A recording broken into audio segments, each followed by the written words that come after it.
Good morning, students. Welcome to computer class. In the last video, I taught spreadsheet, formulas, and functions. In that topic, I taught formulas in Excel, creating a basic formula, using compound formula, using formula on text, cell range, cell reference and its types, absolute reference, mixed reference, circular reference, and cell reference of another worksheet. These are the topics I taught in the last video. In this video, I would like to teach spreadsheet, spreadsheet and its functions. In the last video, I taught only formulas. In this function, I would like to teach spreadsheet, spreadsheet and its functions. Shall we start our class? Now, come to the functions. Here, these functions are the predefined functions. First of all, the definition of function. Functions are the predefined formulas in Excel to perform both simple and complex calculations. They accept arguments and return values.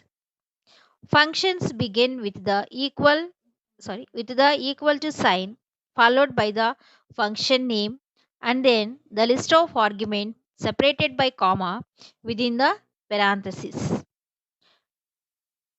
For example, the syntax is equal to is very important for every function. The formula starts from the is equal to only. That's why first we have to write is equal to function name. In the parentheses, we have to give the arguments. Argument 1, argument 2. Like that we can give the argument. This is the syntax of any function.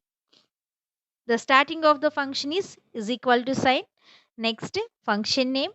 Then within the parenthesis we have to give the list of arguments. Now we have some rules to follow to use the functions. Those are, first one is all Excel functions must begin with equal to sign. Function name must be a valid Excel name. Function name must be followed by an opening and closing parenthesis. Arguments are closed in the arguments are enclosed in the parenthesis. These are the four rules to follow when we are using the functions in the Excel. Now, here we have some common functions we are using frequently in the spreadsheet. Those common functions are, the first one is AutoSum. AutoSum. Here the name itself, it automatically adds a range of cells. The values which are included in the range of cells. If you need to sum a column or row of numbers, let Excel do the math for you. Select a cell next to the numbers you want to sum. Click Auto Sum on the Home tab. Press Enter and you are done. When you click Auto Sum, Excel automatically enters a formula that uses the sum function to sum the numbers. This Auto Sum automatically adds a values from the range. And the next function is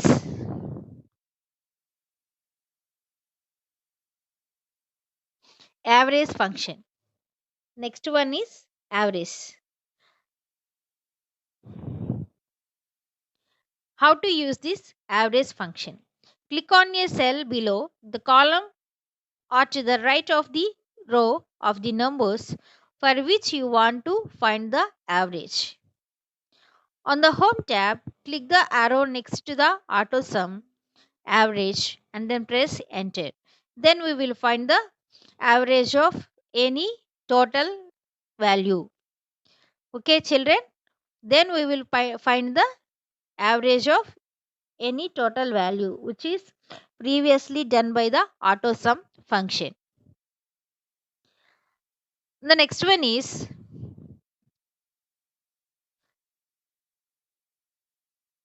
and the next function which we are using commonly is max function. Max means this function is going to find the maximum of the given list of variables or the given list of numbers. If I selected a range from V1 to F1, then the compiler finds the maximum number within that range from the B1 to F1. Okay, I would like to give the definition for this max. The Excel max function returns the largest numeric value in a range of values. The max function ignores empty cells, the logical values true and false, and the text values, the large value in the array. It treats the range of values as array. It just ignores the empty cell and find the maximum number in the given range. Like this, we are using the min function also. Min means minimum value. The min function find out the minimum value within the given range of values. Now, come to the next one. Today. This is also one of the function in Excel sheet. Today means the today function returns the current date and will continually update each time the worksheet is updated. When we update the sheet, then the date is automatically updated by the Excel software. Use F9 to force the worksheet to recalculate and update the value. When we press F9, the worksheet is automatically updated and the today function is also updated.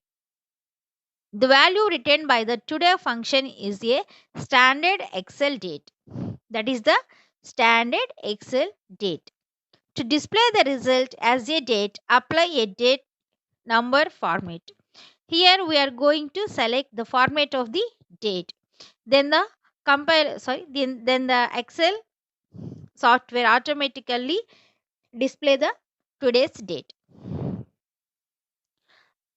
And the next one is functions and their purposes. In the textbooks, they have given some functions. Those are built-in functions and their purposes.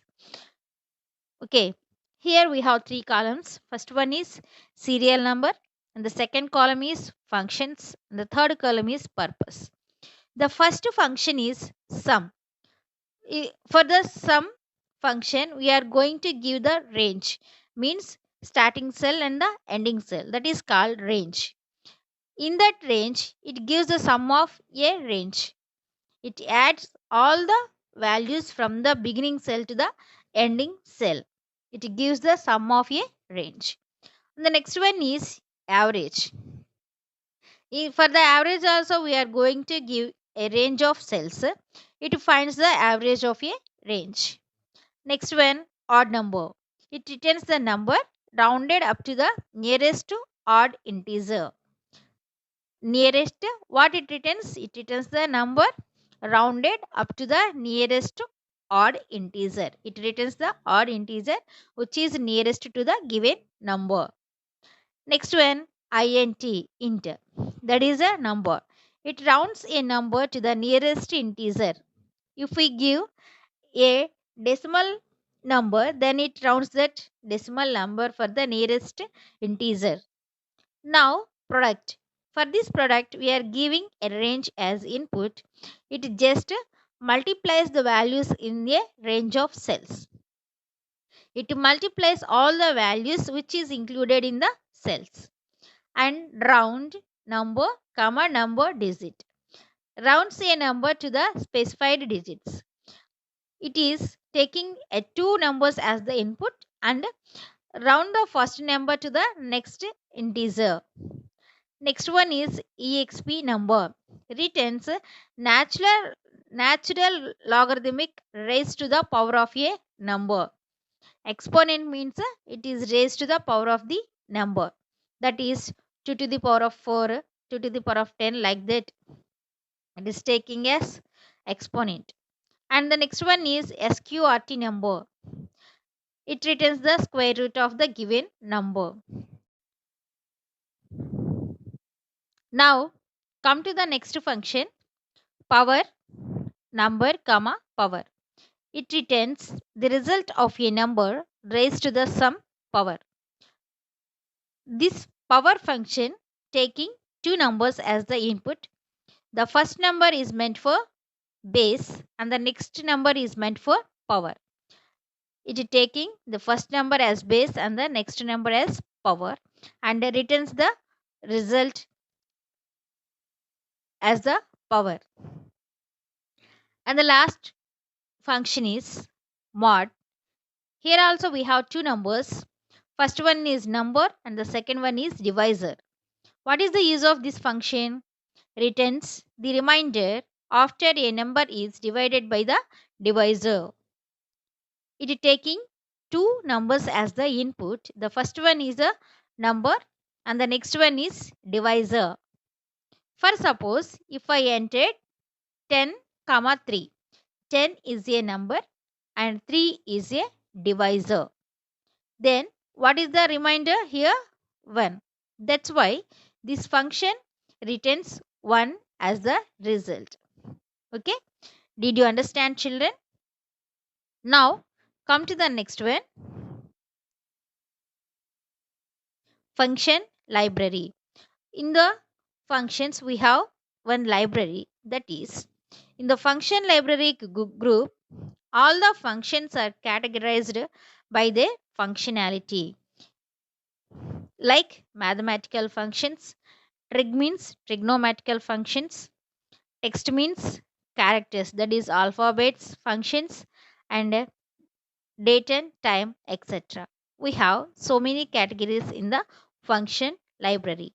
And the most important function in the function library is the insert function. What is the use of this insert function?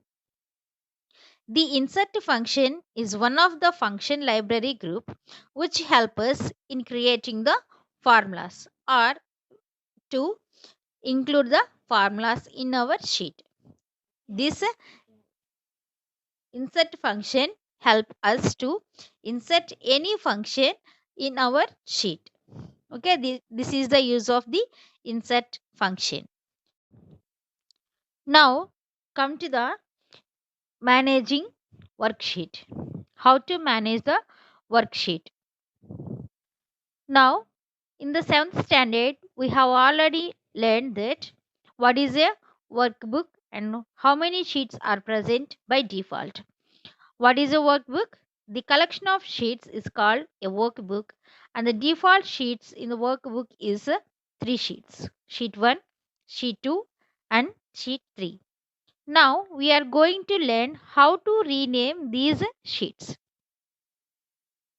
By default, Excel displays 3 sheets in a worksheet named sheet 1, sheet 2 and sheet 3, but we can add as many as we require and assign any name to them. How to rename this worksheet?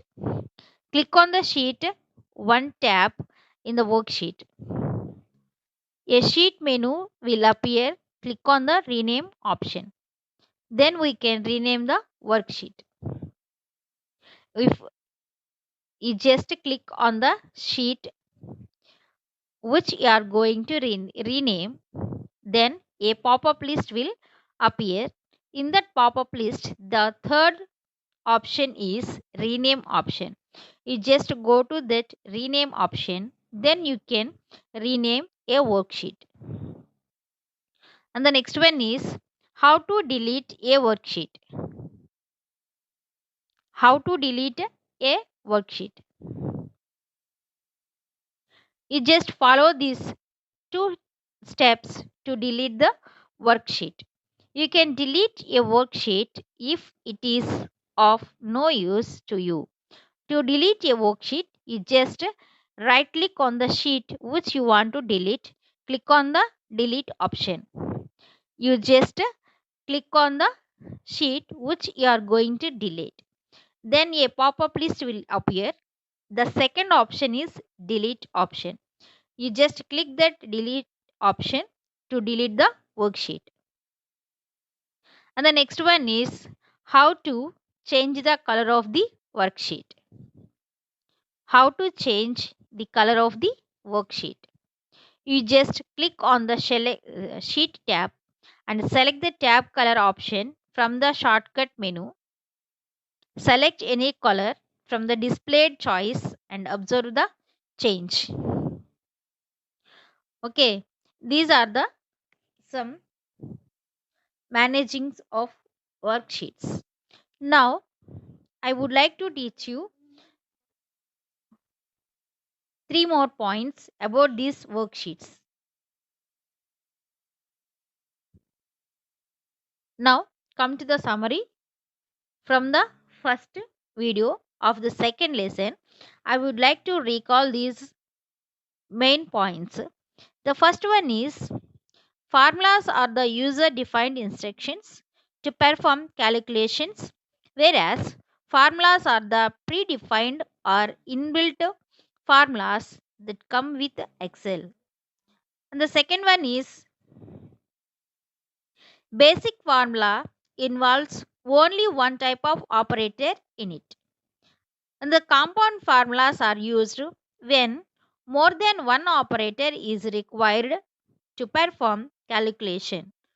Third one is we can also perform addition on character and string data type.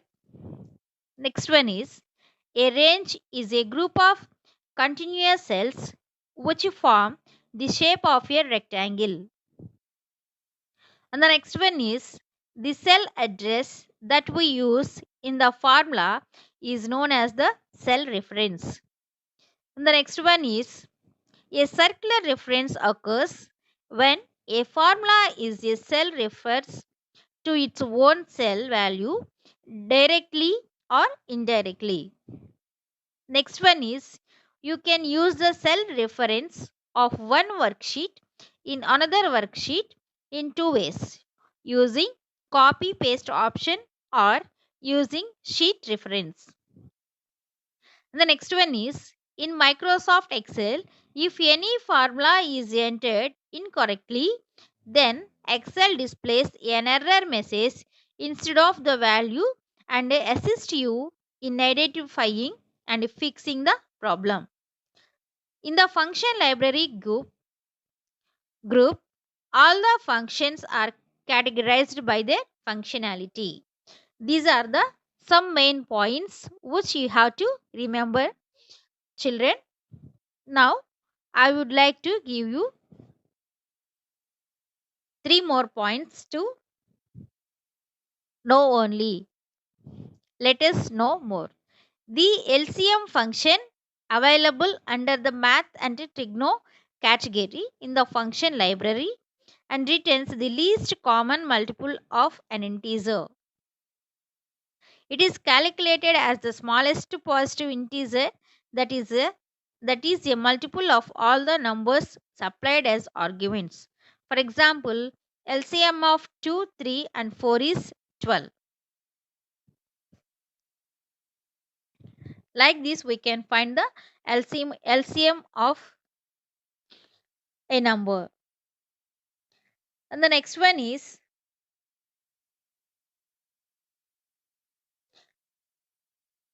the GCD function calculates the greatest common divisor or highest common factor of two or more integers. It is the largest positive integer that divides the numbers without a remainder. For example, GCD of 25, 30 and 35 is 5.